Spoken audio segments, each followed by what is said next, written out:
I just want to clarify a few things. First, I don't hate young adult books. Second, I usually keep these opinions to myself in the rap battle simulator. And third, that deer moose thing. You guys are just begging to face the moose! I also think this review comes from a weird place of love. Like, it's easy to dish about things you think are bad. Don't make me tap the Ratatouille quote.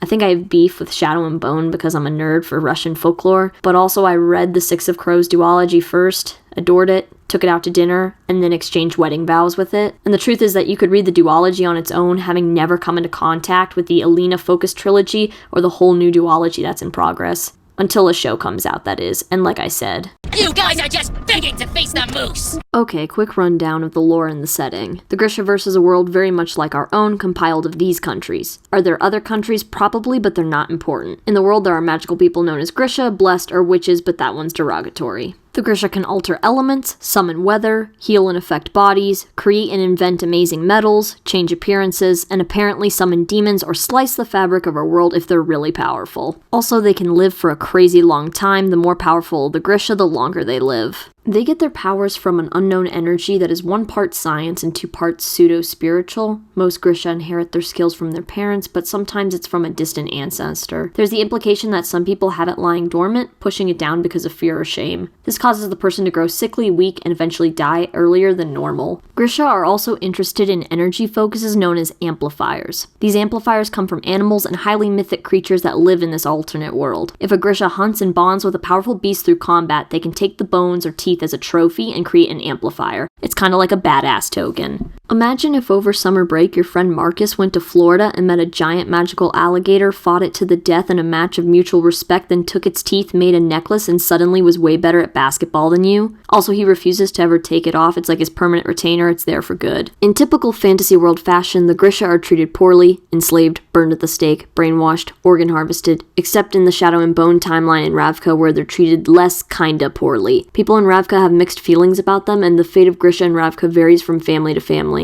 If a Grisha makes it to Ravka, and then makes it to the special palace that's next door to the king and the queen, then they'll be trained and tolerated. Pre-Ravkan Civil War, this Grisha would have most likely aligned with a figure known as the Darkling, who was the leader of the Grisha at the time. Post-Ravkan Civil War, in the Six of Crows timeline though, the dynamic has shifted. The new king is pro-Grisha to the point where a fundamental storyline in his duology is that he wants to marry one, but can't. In his time as king, he's been housing Grisha, inviting any Grisha refugees from other countries. He's taken on a role similar to the Darkling, but at the same time he's also begun to ease the relationship between Grisha and non-Grisha. In the Grisha Trilogy, pre-Ravkan Civil War, there is also a dimension of pure shadow and darkness known as the Fold that landlocks Ravka between its enemies and causes division between the common people, the upper class, and the Grisha who are blamed for the Fold because it was created by one of them. And really, if it weren't for the bullshit I'm about to lay out for you, this would have been reason enough for there to be a Ravkan Civil War.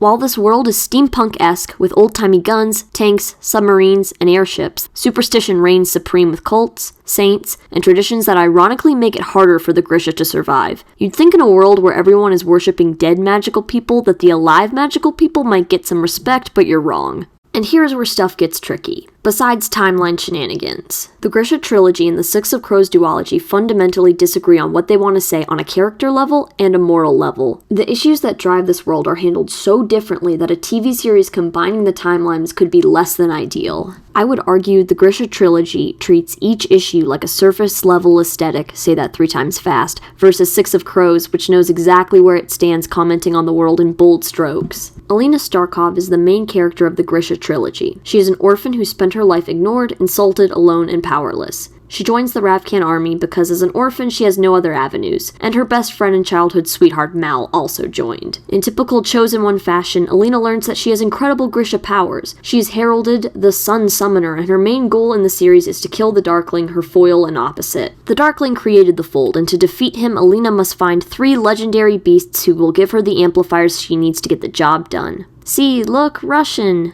Yay!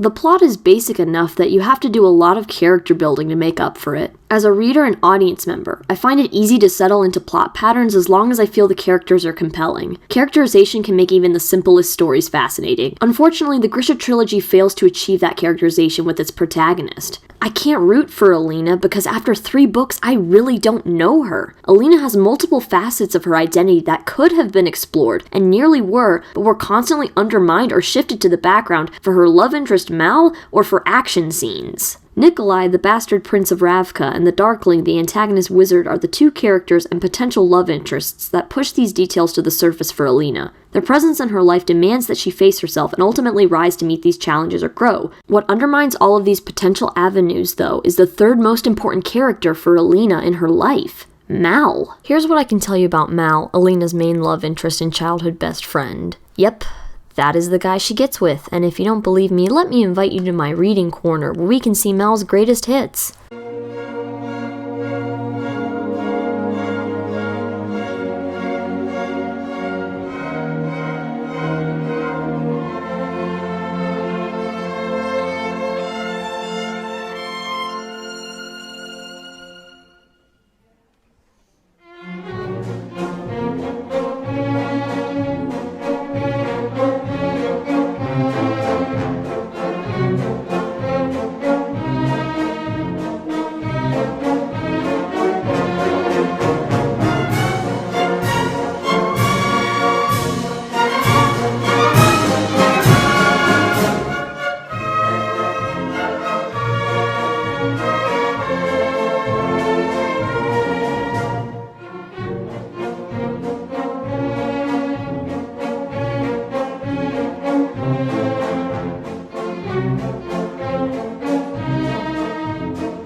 There are so many other interesting things going on with the war, with the Grisha v. human conflict, with Alina and Nikolai, or Alina and the Darkling, or Alina and Genya, or Alina and Zoya, or Alina and literally anyone else, but for some reason, Bardugo really thinks I want Alina to be focused on this guy. Somehow Bardugo even thought that readers would be happy with these 2 ending up together. I can tell Bardugo really wanted to write a story where these 2 misfits were against the world. Hell, she does it incredibly well in Six of Crows. There's a lot telling me they're good together, and not enough showing me they're good together, which is kind of like Characterization 101. This is going to sound contradictory, but romance doesn't bother me. I love it. I suffer from an illness known as lovey-dovey idiot syndrome. It means I like romance in stories, and when there's a well-executed character dynamic that culminates into romance, I eat that stuff up. Romances should be vehicles for growth and character development, especially with your main characters. Not every fictional relationship has to be a romance, but every relationship that is a romance should be as engaging and formative for your character's growth and journey as their goals or the events they go through. And while I would love to talk about anything else in this trilogy, there's not much to talk about. Six of Crows does a better job balancing its romances, but also its world building. The relationships characterize the pairs, but also flesh out the world. Kaz and Inej are products of Courage. They are who they are because of the city itself. The same can be said for Nina and Matthias, who are 2 sides of the Ravka and Ferda Cold War. These dynamics feel like dynamics that would only exist in a world where systems and things at play in politics or in war or in just the established lore could come to fruition. The reason Nikolai and the Darkling end up completely foreshadowing Alina and Mal is because they're the most realistic and well-characterized products of Ravka. Their identities were forged by Ravka. Their goals revolve around Ravka's future. I really believe Nikolai and the Darkling were the blueprints for the Six of Crows ensemble. Which brings me to the subject I've been dancing around. Yeah, this guy. We gotta talk about him. The Darkling, aka Ben Barnes, aka the next big shallow Twitter discourse machine. I'm gonna be real with you all. This character disappoints me on so many levels, it's insane. Surprisingly enough, he is the second most interesting character of the trilogy, though. In the first 210 pages of Shadow and Bone, we learn that the Darkling is an immortal Grisha and a literal living amplifier. Yeah, imagine if Marcus's alligator had been Ben Barnes.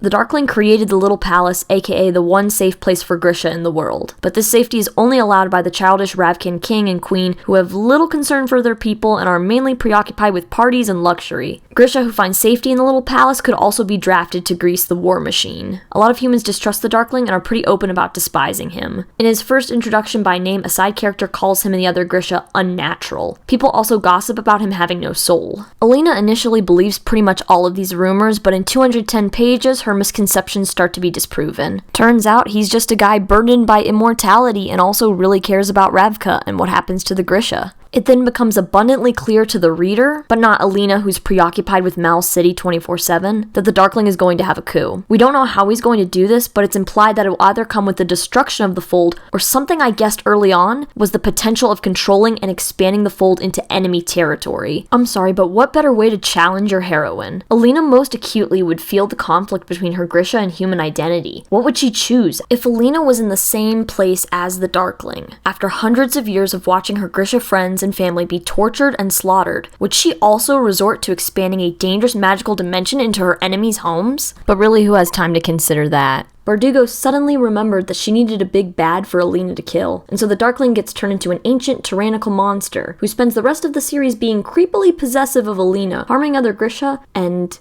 expanding the fold into his own country. Bro, you know you live there, right? Like, that's where you live. That's your country. You're gonna be ruling that shit Bro! We had complexity in the palm of our hands, and what did we get? We got sexy, toxic Dracula. I love, too, that Shadow and Bone mega bastardified Darkling so that he was no longer a viable love interest for Alina, but then Bardugo realized she had to introduce Nikolai to pick up the slack of Mal's crappiness. By the way, Nikolai is just Diet Darkling, changed my mind. And I know if you love Nikolai, you're probably about to write me an angry letter and a death threat, but the Darkling pre his puppy kicker phase and Nikolai are introduced to Alina in the exact same way. Nikolai doesn't have Grisha powers, but he does know isolation and the burden of responsibility to Ravka. When it becomes clear the Darkling was just here to be Darth Vader, I really believed Nikolai was going to be Alina's best of both worlds. Which brings me to my final and biggest issue with the trilogy and tying the trilogy to Six of Crows. How it ends. Oh, and major spoilers, by the way. In the final confrontation of Ruin and Rising, Alina loses all of her Grisha powers. Yeah! And you can tell me, oh, but it was to stop the fold, and yeah, I guess, but here are the issues. All of that is conveniently solved with her losing her powers. I'm sorry, I hate this trope. I feel like it can be done well. Hell, it was done well in this series, but it just doesn't work when you tell us that these powers are crucial to these people's very identity, their being. And you know, the lore you told us about how ignoring them or hiding them is emotionally damaging and physically damning? I'm sure there are plenty of Ferdinand Grisha kids whose parents burned them at the stake who would love to not have their powers. Bardugo defended this choice by explaining that Alina was the type of girl who never wanted power, never wanted the crown. But that just feels like a cop-out when in a majority of this trilogy, I never really knew what Alina wanted besides Mal. And to see this legendary sun summoner sort of just give up her powers and say, yay, now I can be Mal's housewife at my old orphanage, when Alina never expressed any desire to teach or mentor in the first place. Oh yeah, that one time she wanted to lead the Grisha army, but Mal didn't like it. Yeah. Fantasy stories that told a great fight between good and evil, but that accidentally demonize the challenging of a broken status quo,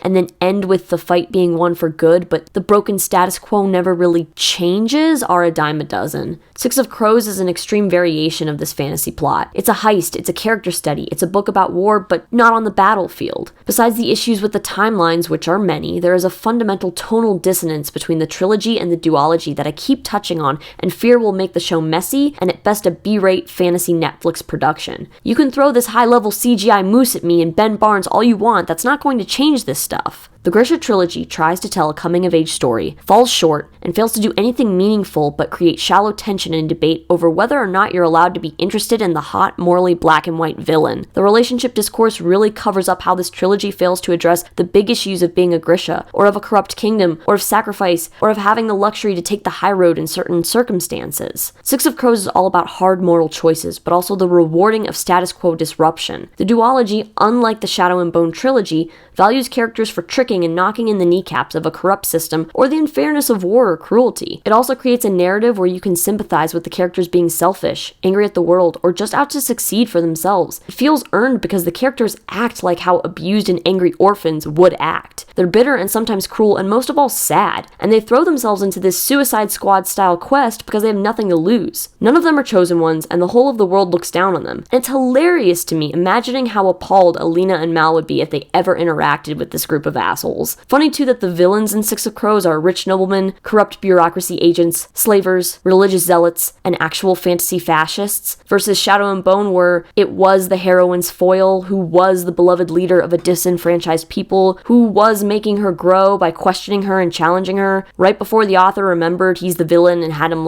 burn an orphanage down because he's a creepy Dracula monster. I can't predict shit about how Netflix is going to pull this off. The only visions I have are for the internet discourse. Yeah, I'm gonna go Oracle of Delphi on y'all. Gather round, inhale some of this prophetic cave gas, and get ready to hear my predictions for what the hottest takes are going to be once the series comes out.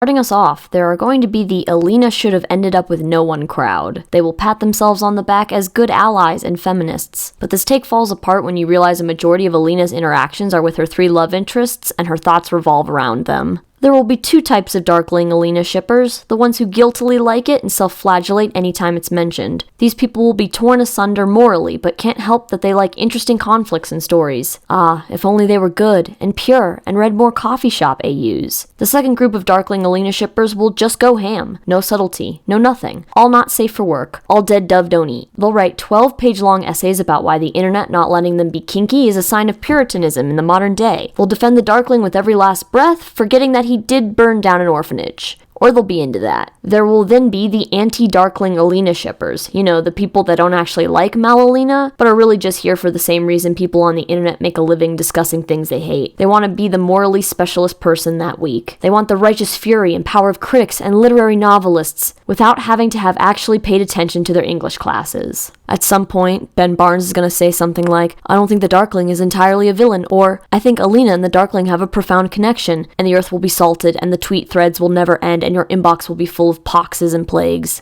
I'm hoping for a few Genya Alina or Zoya Alina shippers. We have 0 content, plus there was so much potential. Guys, please, there's so much potential. Oh, and there might be some Nikolai Alina fans who hang on, but we all know they dropped that shit so fast when Bardugo actually gave him a good love interest in his duology. And if you're asking me, hey, why is there so much drama around ships, then I don't know what to tell you. If you're wondering why I haven't mentioned Six of Crows, it's because the couples and romances in that are actually really well fleshed out. There's not much to get mad about. The characters that end up together each have strong conflict and tension, while also making each other grow, and to be honest, not many people on the internet actually care about discourse over morality, prose, narrative, or character dynamics. I can see a few people clutching their pearls over the Six of Crows kids, because like I said, all of them can be pretty ruthless, but I think most of that will be quickly washed away by people's innate love of bastards. You guys love clever, ruthless jerks, just admit it, you either want to screw them or be them, there's no shame in it. I'll clarify again. I don't think Bardugo is a bad writer. Shadow and Bone's prose, pacing, and dialogue are all characteristic of someone who is good at their craft. I wouldn't be here if I didn't love and adore Six of Crows. It's that this initial trilogy just struggles. Oh, also there's supposed to be Russian folklore in it? Yeah, that Firebird. Here's to hoping that I eat my words and the Netflix series is actually good. Bardugo did say the show was like high-budget fan fiction, so here's to hoping it's a good one.